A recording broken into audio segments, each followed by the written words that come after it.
I want to reassure you that it really is possible to talk without fighting. We learn how, you can learn how as well. When you're angry and you're hurt, there's a part of you inside that just wants to hurt your partner back. That's a very young, immature part that I'm going to call the 2-year-old within. The 2-year-old just wants to win, wants to get even, wants to be the right one. The 2-year-old, when the 2-year-old is in charge, nothing good is going to happen in this conversation. 2-year-olds can be delightful, but you know what happens when a literal 2-year-old is told no? You can't have that candy right now, or give your sister back her doll. 2-year-olds throw tantrums. When you're in a fight and you're triggered, you're hurt, you're angry, that part of you that we'll call the 2-year-old wants to lash out and hurt back. So when I was dealing with my 2-year-old, when I'd get triggered and want to say something mean and hurtful, I literally would clamp my jaw shut to keep the mean words from coming out of my mouth. And in that pause, I would have a dialogue between the adult, wise part of me and the 2-year-old that just wanted to hurt back. I'd say to my 2-year-old, if I let you say what you're about to say, you're going to have to apologize later for being so mean.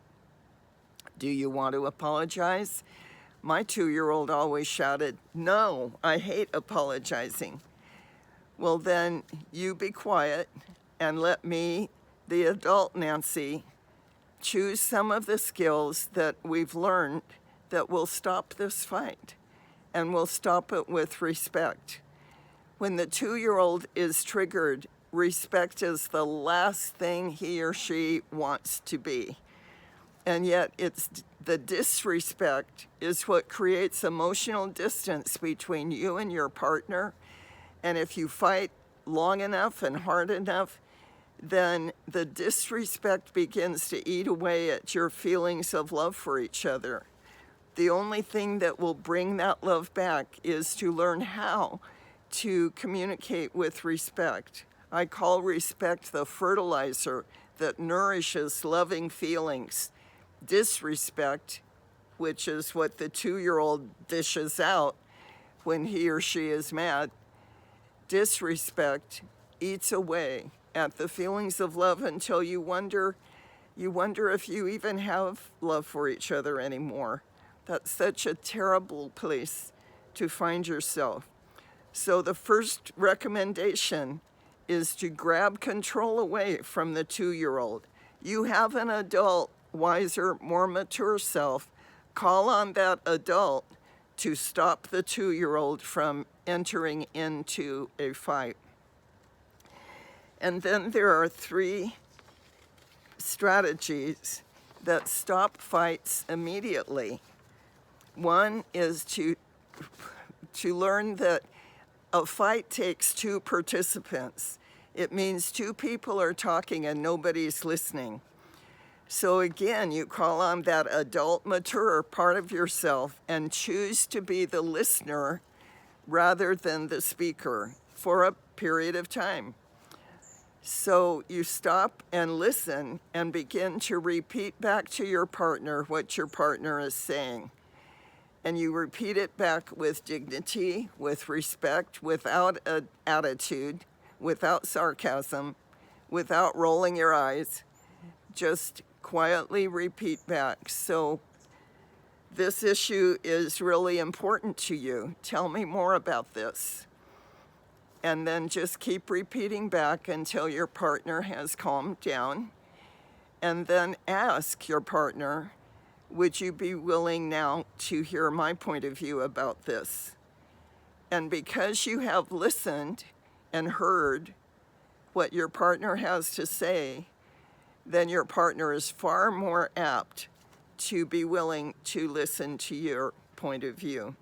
That's number 1. Number 2 If it's appropriate, sincerely apologize. Apologies that are given without sincerity don't work, so don't bother apologizing unless you mean it.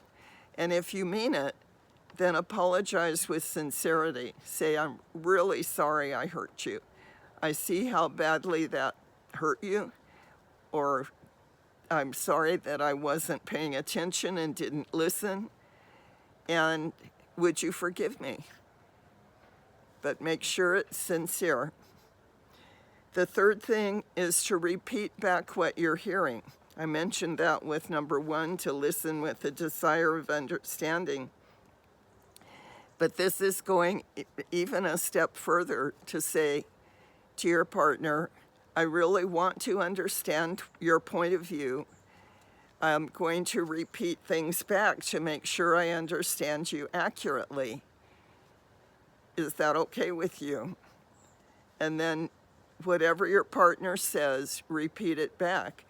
And often, because you are listening with that level of sincerity again, and respect and attention, you might discover that the issue that you're fighting about is only a surface issue. It's not the real issue at all. Quite often, as you are listening and repeating back, your partner will share at a deeper level, and you'll discover that the real issue is maybe an old wound, or something that happened in childhood that gets triggered. That old unresolved issue is triggered by whatever is going on in the present moment.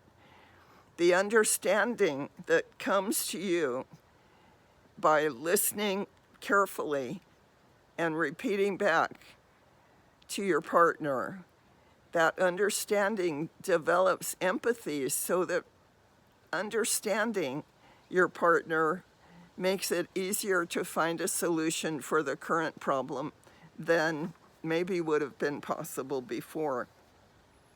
Now, the last thing I want to share is how to help your partner get you, understand you.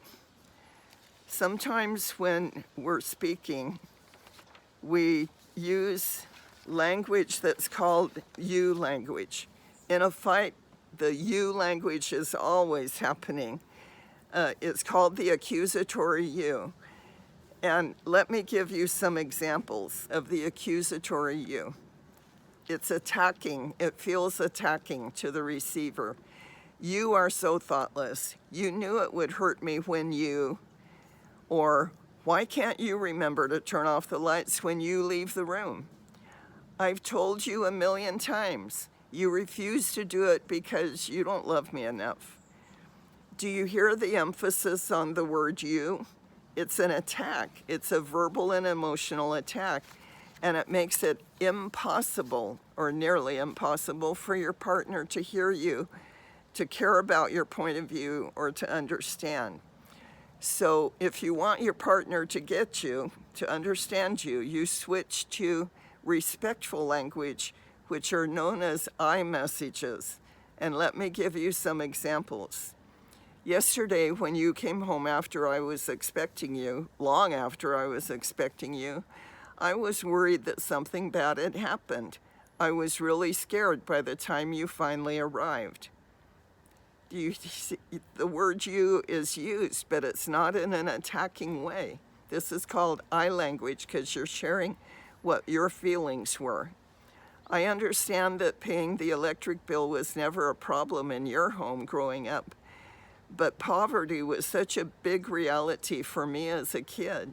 I guess I've never gotten over the fear of not having enough for you and the kids. Even though we aren't that poor, as a gift to me, would you please try harder to turn off lights that you don't need? I'd really appreciate it. That's a respectful request. It's not an attack.